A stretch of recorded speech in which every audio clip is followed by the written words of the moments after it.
이처럼 전시관은 관리들에게 벼슬의 높낮이에 따라 토지를 나눠주는 제도였어.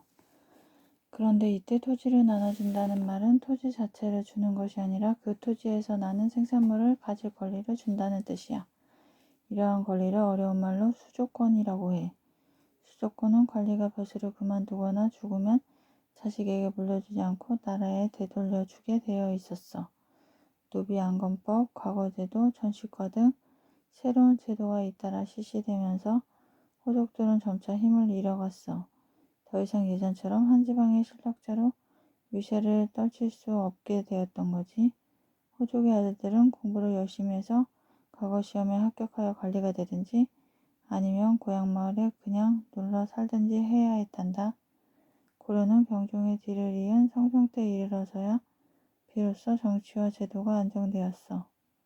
왕건이 후삼국을 통일한 후 50여 년이란 시간이 흐른 뒤였지. 지체 높은 집안 문벌. 고려시대에는 골품제가 없어지고 과거 시험에 합격하면 관리가 될 수 있었다고 했지. 그럼 일반 농민들도 과거 시험에 합격해서 관리가 될 수 있었을까? 만약 그랬다면 고려시대는 요즘과 거의 다를 바 없는 열린 사회였을 텐데. 하지만 그렇진 않았어. 고려시대의 과거를 보려면 요즘의 응시원서와 비슷한 가장이란 것을 제출해야 했어. 가장에는 응시자의 이름, 본관, 4대 조상의 관직을 적어야 했지. 쉽게 말해서 응시자의 출신 집안이 어느 정도인지 심사하는 거야. 과거 시험은 어떻게 치렀을까? 과거 시험의 종류에는 제술과 명경과 잡과가 있었어. 제술과는 문장력과 국가 정책에 관한 견해를 묻는 시험, 명경과는 유교 경전의 해석 능력을 묻는 시험, 잡과는 통역관이나 의관 같은 전문직을 뽑는 시험이란다. 그중 제술과가 가장 어렵고 또 중요했어. 과거가 처음 실시되었을 때는 시험을 한 번만 치르면 되었어. 그러다 예비시험과 본시험 2번으로 늘어났고 고려말 공민왕 때부터는 향시, 회시, 전시에 3번으로 늘어났지. 과거에 합격하면 명예와 권력, 재물이 뒤따랐기 때문에 사람들은 과거에 큰 기대를 걸었단다. 조선시대의 과거는 3년에 한 번씩 열렸지만 고려시대의 과거는 2년에 한 번씩 열렸어. 또 조선시대의 과거에는 무과가 있었지만 고려시대에는 무과가 없었단다. 고려시대의 무시는 무예가 뛰어난 자를 별도로 뽑았어. 그런데 일반 농민은 4대 조상 중에 관직을 지낸 자가 있을 리 없으니 심사에서 떨어질 수밖에. 청동도장. 고려 17대 왕 인종의 무덤인 장릉에서 나온 도장이야. 인종 때는 고려의 귀족 문화가 활짝 꽃핀 시기였어. 청동으로 만든 이 도장도 귀족 문화가 낳은 작품이란다. 도장의 높이는 6.8cm야. 설령 심사에 통과하더라도 더 심각한 문제가 있었어. 과거를 보려면 공부에만 매달려 유교 경전을 달달 외우다시피 해야 하는데 온종일 농사일을 해야 겨우 먹고 살 수 있는 농민이 어떻게 과거 공부에만 매달릴 수 있었겠니? 따라서 농민들에게는 과거에 합격하여 관리가 된다는 것이 그림의 떡이었단다. 고려시대에 관리가 될 수 있는 길로는 과거 말고도 음서라는 것이 있었어. 음서는 왕족이나 나라에 공을 세운 공신의 자손들 또는 오품이상 고급 관리들의 자손들에게 과거 시험을 치르지 않고도 관리가 될 수 있는 특혜를 주는 것을 말해. 그러니까 만약 자기 아버지나 할아버지가 오품 이상의 관리라면 그 아들이나 손자는 과거 시험을 보지 않고도 벼슬을 할 수 있었단다. 이런 일이 반복되면서 어떤 특정 집안에서는 대대로 벼슬아치들이 나오게 되었어. 이 특정 집안은 고려사회를 좌지우지하는 지배층이 되었지. 이러한 집안을 문벌이라고 해. 또 높은 관리나 나라에 공을 세운 공신들한테 는 특별히 공음전이라는 토지를 주었어. 공음전은 전시과와는 다르게 대대손손 후손들에게 물려줄 수가 있었단다. 공음전과 음서는 문벌을 지탱해주는 중요한 요소였어. 그리고 문벌은 문벌끼리 결혼했단다. 고려시대의 유명한 문벌로는 경원이씨, 경주김씨, 해주채씨, 파평윤씨가 있었어. 삼국사기를 편찬한 김부식도 경주 김씨로 문벌 출신이었어. 중미정이 흐르는 눈물. 고려시대에는 신라와 같은 골품제는 없어졌지만 여전히 신분제도가 있었어. 고려시대의 신분을 크게 지배층과 피지배층으로 나누어 보면 지배층에는 왕, 관리, 지방의 호족들이 있었고 피지배층에는 농민 같은 양인과 노비 같은 천인이 있었단다. 청동 거울 속의 기와집. 구름 위에 떠있는 날아갈 듯한 기와집. 지붕 너머로 휘영청 우거진 나무. 그 아래 넘실거리는 물에서 꿈틀거리는 용. 이런 그림을 새긴 청동 거울은 중국이나 일본에서는 발견되지 않는단다. 고려만의 개성을 나타내주고 있는 거울이야. 관리들이 이상으로 삼은 생활. 가벼운 벗들과 모여 시를 짓거나 그림을 감상하면서 여가를 즐기는 모습을 그린 그림이란다. 고려의 관리들은 이러한 생활을 이상으로 삼았어. 고려시대에는 농민을 백정이라고 불렀어. 고려시대의 백정은 조선시대의 백정과는 달라. 조선시대의 백정은 가축을 죽여서 고기를 다루는 도축업자란다. 이들의 신분은 천인이었지. 그러나 고려시대의 백정은 천인이 아니라 양인이고 농사를 지는 농민이었단다.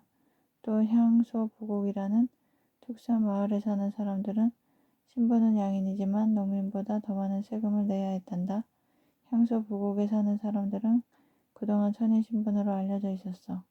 그러나 요즘 대부분의 학자들은 이들도 농민인 백정처럼 양인이었다고 말한단다. 다만 농민이 내는 세금 외에 추가로 종이나 소금, 먹 같은 수공업품을 만들어 바치거나 관청 혹은 왕실의 토지를 경작하는 일을 해야 했기 때문에 농민보다 생활이 더 어려웠으며 사회적으로도 천대를 받았다고 해.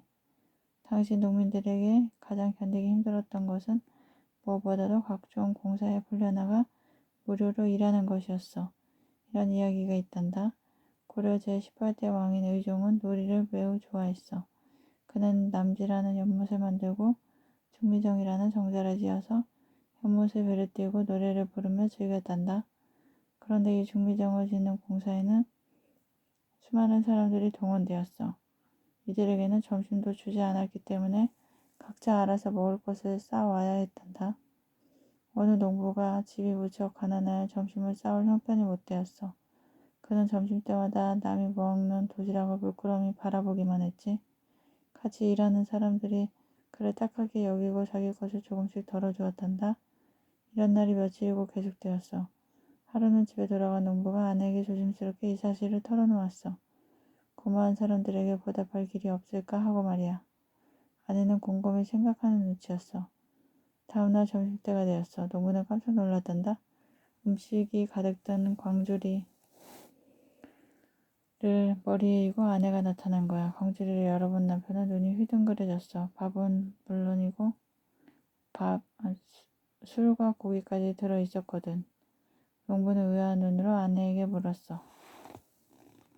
고려시대 세금. 지금 엄마가 국민의 한 사람으로서 여러 가지 세금을 내듯이 고려의 농민들도 나라에 세금을 냈어. 세금의 종류에는 세 가지가 있었단다. 토지에서 거두는 곡물의 10분의 1, 지방의 귀한 특산물, 철, 소금, 잣, 미역 등 특산물 나라에서 궁궐이나 성을 쌓고 도로를 닦을 때 나가서 무료로 일해 주기였어. 저번에 말한 삼국시대의 세금과 매우 비슷해. 여러 가지 식사도구, 충청북도 괴산에서 나온 것으로 청동으로 만든 국자와 숟가락, 젓가락이야. 농사짓기와 농기구, 소 2마리가 증기를 끌고 한쪽에서는 농부들이 곡식을 베거나 옮기고 있구나. 일하는 농부들을 감시하는 사람의 모습도 보여. 왼쪽 아래의 사진은 작두와 낫, 가래란다. 낫과 가래는 나무로 만들었을 손잡이가 없어지고 쇠로 된 날 부분만 남아있어. 이게 웬 음식이요? 우리 집 살림 형편이 어려운데 어디서 이런 음식을 얻어왔소? 얻어온 것이 아니니 염려 마세요. 그렇다면 훔쳐왔단 말이오? 농부는 아내를 다그쳤어. 여보, 바른대로 말하오. 어떻게 된 음식이오? 아내는 조용히 대답했단다. 당신이 남에게 신세진 것을 하도 걱정하길래 내 머리카락을 잘라서 팔았어요. 그제 남편은 아내를 다시 쳐다보았어. 아내의 머리에는 수건이 씌어져 있었어. 아내의 수건을 벗기자 숱이 많고 탐스럽던 아내의 머리카락이 하나도 남김없이 잘려나가 있었어. 미안하오. 당신의 고운 마음씨를 내가 의심하다니 잘못했소. 남편의 눈에서도 아내의 눈에서도 눈물이 그치지 몰랐단다. 이 광경을 지켜보던 사람들도 모두 눈물을 흘렸어. 이 터는 삽시간에 울음바다로 변했지. 이것이 당시 평범한 농민들의 생활이었단다. 중미정에 흐르는 눈물, 중미정어지는 공사판에 불려나간 남편에게 점심을 싸주지 못한 아내가 머리카락을 잘라 먹을 것을 장만했단다. 당시 농민들에게 가장 힘든 것은 각종 공사에 불려나가 일하는 것이었어. 고려의 머리빗, 충청북도 청주시 금천동에서 나온 것으로 길이가 5.4cm야. 정치는 유교로 해야. 성종과 최승로. 최승로는 신라의 육두품 집안에서 태어났어. 신라가 고려에 항복했을 때 9살이었던 그는 아버지 최은함을 따라 고려로 갔단다. 12살 때 태조왕건 앞에서 논어를 줄줄 외워 칭찬을 들었고 어른이 되어서는 높은 벼슬에 올랐어. 어느 날 당시 왕이었던 성종이 신하들에게 명했단다. 지금까지 정치의 잘잘못을 논하는 상소를 올려라. 최승로는 28조로 된 상소를 올렸어. 이 상소를 심의 28조라고 해. 상소에서 그는 불교는 몸을 닦는 근본이요 유교는 나라를 다스리는 근본이라면서 정치는 유교로 해야 한다고 주장했어. 또 왕은 신하들을 예의로 대하고 아랫사람의 의견에 귀 기울일 줄 알아야 한다면서 왕의 권한이 지나치게 강해서는 안 된다고 했어. 성종은 최승로의 상소를 받아들여 유교를 정치의 중심 사상으로 삼고 여러 가지 제도를 새로 만들었단다. 중앙에는 당의 삼성 육부제를 받아들였지만 고려의 실정에 맞게 중서성과 문화성을 합친 중서문화성과 상서성을 두고 상서성 밑에 이부, 호부, 예부, 병부, 형부, 공부 등 육부를 두어 나라 전체 일을 맡아보게 하고 지방에는 오도와 양계 12목을 두어 관리를 파견해서 다스렸어. 또 왕명 수납을 맡아보는 중추원, 왕과 신하들의 잘못을 비판하고 감시하는 대간 제도를 두었단다. 성종 때 만들어진 이러한 유교 중심의 정치제도는 고려시대 정치제도의 기본 틀이 되었어. 최승로의 심의 28조는 오늘날 22조만 남아서 전해오고 있단다. 그 중에서 중요한 내용을 살펴볼까. 싱크대. 북방의 오랑캐에 대비하여 군사를 기를 것. 지방에 관리를 파견할 백성을 보살피게 할 것. 관리들의 복식을 정할 것. 귀족을 지나치게 억누르지 말 것.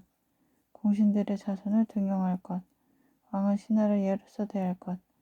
불교 행사를 지나치게 크게 하는 것은 백성에게 부담을 주는 일이니 줄일 것. 함부로 절을 짓는 일을 금지할 것. 47페이지까지 읽었습니다.